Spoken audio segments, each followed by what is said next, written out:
受到非洲地震疫情的影响，台南市的学校要来实施中昼堂减喷的计划，要求营养师得爱控管实在价量。教育局希望讲3个月内喷会当减少8趴。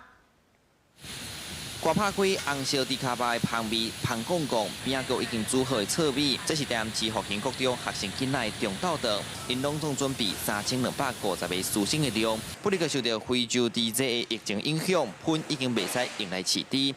对此，台南市各学校开始实施由校内营养师控制中昼堂，兼做好苹果供应量，来减少食剩的量。学生们互相提醒，唔通浪费。 每个月都有满意度调查表，然后还有分量调查表。对，所以这样可以精准的控制我们每一个班吃的量到底是多少。像是如果没有吃完的话，就是隔壁班互相帮助的这个状态。昨天的饭会有点剩，所以我们昨天做了记录，几个班剩比较多的，我们会稍微做一点点的减量。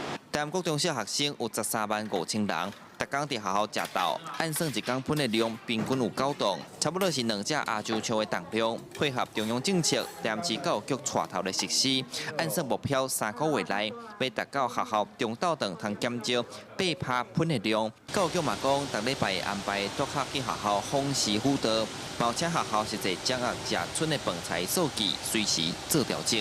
在食材的准备方面，我们也请营养师调整，减少所谓的高废弃的这样子的一个食材。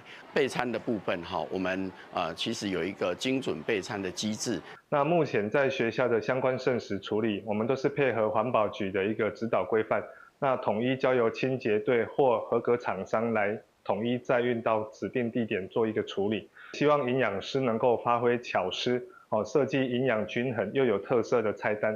让我们每一个孩子都能够把饭菜都能够吃光光。教育局强调，因是以确保学生、和学生营养有够，兼食会饱的情形下做调整。